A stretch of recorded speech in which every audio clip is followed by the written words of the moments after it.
So basically, quantum mechanics says this, that your subjective mind has an effect on the objective world at the very, very tiny, tiny level of subatomic particles. So, Einstein and Planck were fooling around with subatomic particles. They were putting energy into electrons, disturbing electrons, and they were expecting those electrons to fall like an apple falling from the tree, just like the Newtonian predictable world, in a very smooth and consistent way. And when they did that, it didn't happen. The electrons were disappearing and reappearing, and it was more like a ball rolling down steps. And they all of a sudden realized that the tiny world of subatomic particles, atoms, don't behave like the very large world, like planets and suns and everything else, and apples falling from trees. So they started looking for the electrons, and as they start to look for them and measure them, they would appear. And so they realized that the observer, that the mind was so commingled at that level of subatomic particles that it was impossible to separate the two. And in fact, every quantum physics experiment, you have to have an observer present, because without the observer being present, it changes the outcome. So, I've drank martinis with quantum physicists till sunrise talking about this, and they always say, the observer effect, Joe, the subatomic world is the only thing that it affects. It doesn't happen for very large things, and I always say the same thing. Maybe we're just poor observers. Maybe we can get better at observation and focus. So the quantum field is an invisible field of energy or frequency, and all frequency carries information that's beyond this space and time. There's no bodies there, there's no people, there's no things, there's no places, there isn't even time. It's one infinite field. They call it the fertile void, the 0 point, where there's nothing physical. But that's where all possibilities exist. And you can't enter it as an identity. You can't enter it as your body. In fact, when we teach people how to connect to that field, we say to them, now it's time to become nobody, no one, no thing, no where, and no time. And that means if you're not your body, but you have no attention on your body, no attention on your identity or the people in your life that you identify with, no attention on the things you own, the objects that you're aware of, no attention on the place you're sitting, the place you work, the place you sleep, your home, and no attention on the familiar past or the predictable future. There's only one thing that you are in that moment. That is awareness, consciousness. And that's the eye of the needle. That is the door to the quantum field, and you can't enter as a somebody. You got to enter as a nobody. So teaching people how to get to this point, that's part of the formula. And that means they have to be able to be there without a face, without a name, without a diet, without their problems, without their disease. They have to be able to dissociate from everything known in their life. And how? Well, meditation? Yeah, that's one of the formulas. We teach people how to do that. So it's actually very simple. Most people narrow their focus on material things. Like our eyes naturally do it. Like we narrow our focus on objects. It's called a narrow focus or an object focus. Turns out when you're stressed or the fight or flight nervous system switch on, now you really narrow your focus because you're looking for the danger. You're anticipating the danger. So people get really stuck in a very narrow focus. In fact, when they're under stress, they obsess. They obsess about one thing. They're narrowing their focus, and they can't get beyond that one thought. Well, that's really adaptive if T-Rex is outside the cave, right? And you got to keep your attention, and you got to stay aroused in order so you don't get eaten. Well, that becomes a habit. So that kind of what's called convergent focus is very unhealthy for the brain. As you're aroused by those chemicals, and you're shifting your attention when you're in that state from one person to one appointment to another problem to another person to another place, every person, every thing, every object, every place has a neurological network in your brain. So as you begin to shift your attention from all these things and the brain is aroused, it's like a lightning storm in the clouds. Your brain is firing those networks very incoherently. And when the brain's incoherent, you're incoherent. So then do the exact opposite. Go from a narrow focus, a convergent focus, to a divergent focus. Open your awareness. Focus on nothing but space. And as you close your eyes and you sense space, you stop analyzing and you stop thinking. So as you're sensing space, you begin to slow your brain waves down. And as they slow down, all of a sudden the autonomic nervous system begins to merge and it comes forward. And it starts to synchronize those circuits that were out of balance. And what syncs in the brain links in the brain. So all of a sudden, the brain starts firing in a more coherent way. And when that happens, we call it getting beyond yourself. You forget about yourself. That is the moment you're entering that field.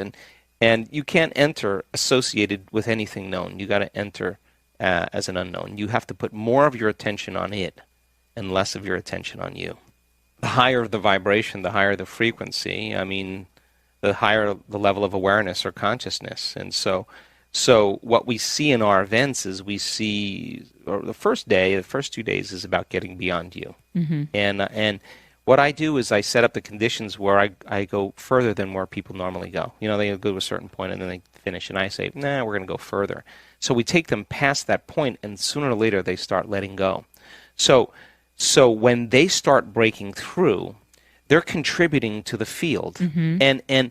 And we've measured the energy in the room after the first day of most of our events. In fact, the first day of many events, the energy goes up, and then the next day it goes up more. The next day it goes up, and that's available energy for people to heal. That's available energy for people who have a mystical experience. That's available energy for them to create with. So then it becomes an entraining process. And what we do really well, and our research shows this, is we teach people how to suppress their neocortex, shut the lights out in this mechanism here that's your memory bank of your known identity self. Turn that down. Dial that down, and our research shows that our students can do it very well. Now, once you suppress this melon here, the conscious mind, what do you got left? You got the subconscious mind, you got the autonomic nervous system, and that's the antenna. So when we see people doing this and they start in training, wow, they start having profound mystical experiences. They start... people start having very profound energetic moments, and they're influencing one another. And of course, now you're moving a community of people across, and once you get to that certain state, then it just becomes magic. Everybody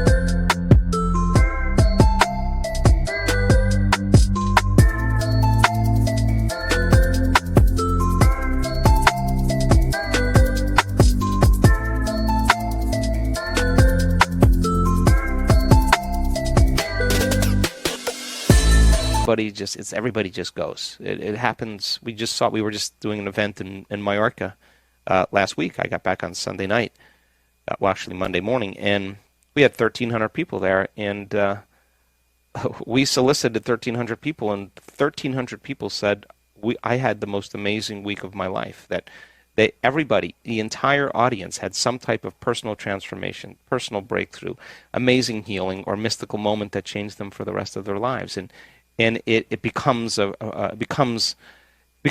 frequency that everybody becomes entrained to. And so then, by the same means, as people are starting to overcome all their old programs, nobody's complaining. Mm-hmm. And if nobody's complaining, and you're the only one complaining at the lunch table, all of a sudden you become aware. Everybody kind of looks at you, and you're like, you stick out. Oh, well, now I'm no one else is doing it. I don't have any agreement here, so they just finally they stop. Yeah, I can tell you this, that, wow, we have great accounts of mothers that have had grown adults with autism or mental health issues. Boy, they have an amazing transformation because mom's energy changed, and it just affected them, and children as well. So I think that, I always say, when I ran my clinic in the Pacific Northwest, I'd always say to the staff, our energy's got to be higher than every single person that walks through that door, because we want to bring everybody's energy up, right? So it works both ways. Some days you begin to entrain other people's frequency, and it becomes magic. Other days you can't get beyond it, and you're brought down to a lower level, and that's the work. That's the work every day. How'd I do today? Yeah. At the end of your day, ask yourself, how'd I do? When did I fall from grace? When did I go unconscious? Yeah. When did I lose it? If it happened again, what would I do differently now? Now you're evolving your own experience of self, right? And you say, well, the next time that happens, I'm going to rehearse how I'm going to be. Now, you're installing the hardware to be...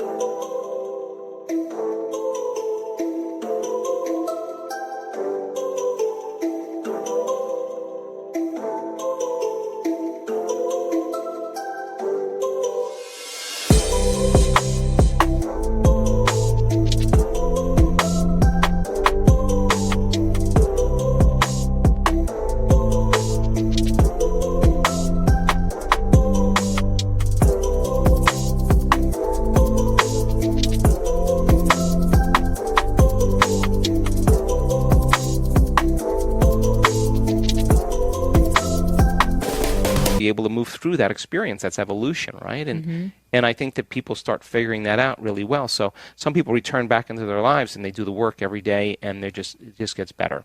Some people get busy, they get tired, they miss a few days, they fall back into their old self again, and they gotta make their way back. And I always say to people, I don't care when you stopped, I just care when you start again.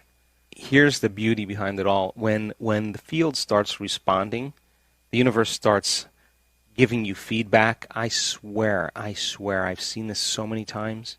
When the magic starts happening and things start falling out of nowhere, you will look back at your entire past in that moment, and you're not going to want to change one single thing in your past because it brought you to the present moment. Yes. That's the moment the past no longer exists. That's the moment you're free. Yeah. That's when you say, it all makes sense. And so many people now in this work, when they start raising their awareness, we just had a guy send a video in from Spain. I was laughing so hard at him because he had a really difficult life when he was young. And he just kept saying, in this beautiful way, it all makes sense now. I understand. I understand everything. I've never felt this much love in my life. Of course, he's not viewing it from that same level of consciousness, that same level. He's viewing it he's not in the labyrinth. He's looking at it from above, and it all makes sense. And it's not discontinuous. It's unified, because as you get closer and closer to connecting to that unified field, that invisible field of energy that connects everything material. As you get closer and closer to it, you experience greater levels of wholeness, greater levels of oneness. And as you do that, you feel less separation. So things all make sense. They all connect because you're at a greater level. Imagine where you can go with that. I mean, that's the ultimate goal, is where you need nothing because you're so whole, you're so connected. That why would you need anything? You feel like you have it already. I think that's the state in which the uncommon happens.